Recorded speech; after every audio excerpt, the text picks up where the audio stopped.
Good morning everyone. मैं पढ़ने जा रही हूँ teaching and learning B Ed first semester unit 1 का चैप्टर 2 नंबर शिक्षण की अवस्थाएं। Pages stages of teaching. शिक्षण की विभिन्न अवस्थाएं कौन कौन सी हैं? इन अवस्थाओं में सम्मिलित क्रियाओं तथा अवस्थाओं के महत्व पर प्रकाश डालें। What are the various stage of teaching? Throw light on the process is involved in this stage and importance of this stage। Answer पढ़िए। शिक्षण एक सामाजिक प्रक्रिया है। शिक्षण प्रक्रिया का मुख्य केंद्र है अधिगम, लर्निंग। प्रभावशाली बनाता है। शिक्षण क्रियाओं को कुछ न कुछ परिणाम प्रदर्शित करना होना, अन्यथा यह केवल प्रभावशाली बनाए गए बनाकर रह जाएगी। इसमें एक अनुभवी व्यक्ति किसी अनुभवहीन व्यक्ति के ज्ञान प्रदान करता है तो यह शिक्षण कहलाता है। शिक्षण के द्वारा विद्यार्थी के व्यवहार परिवर्तन होते हैं और उसका विकास होता है। शिक्षण की उद्देश्य पूर्ण प्रक्रिया है। इन प्रक्रियाओं द्वारा छात्रों को सीखने की सहायता प्रदान की जाती है।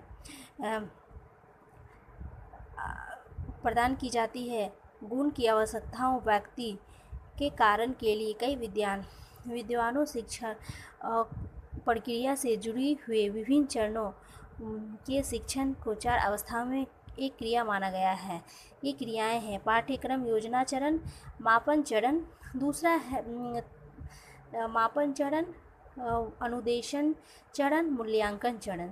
शिक्षण के ये विभिन्न चरणों में हमें संगठनात्मक दृष्टिकोण के प्रस्तुत करते हैं। यह तहत के हम शिक्षण की प्रक्रिया वर्णन एवं उसका विश्लेषण कर वैसे शिक्षण क्रियाओं के क्रमबद्ध विश्लेषण 3 अवस्थाओं में किया जाता है। शिक्षण एवं पूर्ण की आवश्यकता है pre active phase of teaching. शिक्षण की अंतः क्रियात्मक आवश्यकता इंट्रोगेटिव फेज ऑफ टीचिंग। शिक्षण के बाद आवश्यकताएं post of phases of teaching. अब पहला पॉइंट पढ़ते हैं गाइस, शिक्षण की आवश्यकताएं। शिक्षण की पूर्व आवश्यकताएं, जैसे शिक्षण को बांटा गया है 3 आवश्यकताओं में। शिक्षण पूर्व आवश्यकता और अवस्था और शिक्षण के अंतः क्रियात्मक। शिक्षण के बाद तीनों अवस्था में बांटा गया है।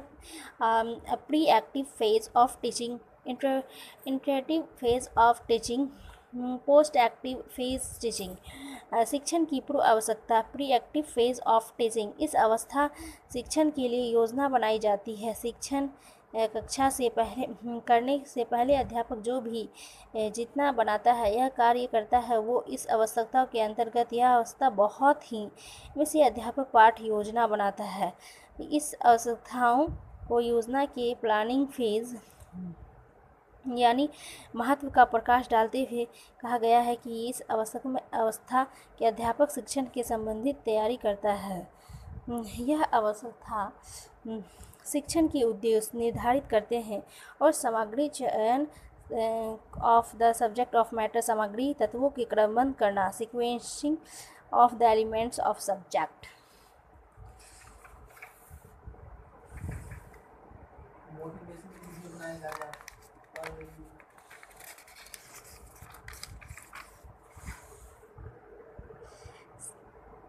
शिक्षण युक्तियों एवं प्रविधियाँ के निबंध एवं निर्णय डेडिकेशन अबाउट स्ट्रेटजी। फर्स्ट पढ़ते हैं गाइस। शिक्षण के उद्देश्यों को निर्धारित करना। Setting of object. अध्यापक उद्देश्यों को निर्धारित करता है, वो व्यवहार के परिवर्तन रूप में प्रभावित करता है। ब्लूम की टेक्नोलॉजी नॉमी का प्रयोग करता है। इससे उद्देश्य को निर्धारित करने की विद्यार्थी के प्रारूप एवं इंट्रोगेटिव बिहेवियर ऑफ द अंतिम व्यवहार टर्मिनल बिहेवियर का ध्यान है। यह उद्देश्य छात्रों को मनोविज्ञान के समाज तथा आवश्यकताओं के आधार पर इनकी व्याख्या करते हैं।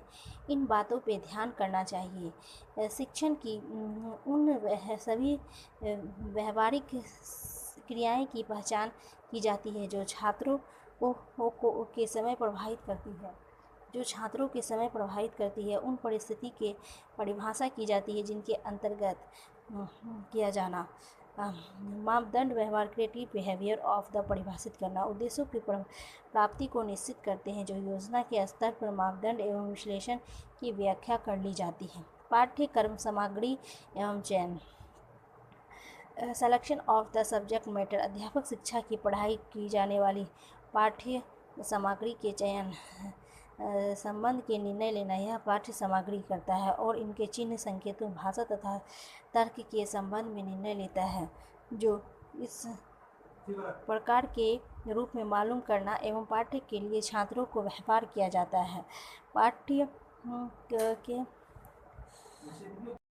इसे कंटेंट लाने के लिए गाइस आप लोग सपोर्ट कीजिएगा ताकि मैं डेली थोड़ा थोड़ा कंटेंट में डालती रहूँगी और धीरे धीरे मैं और भी प्रोग्रेस करने की कोशिश करूँगी गाइस। Thank you so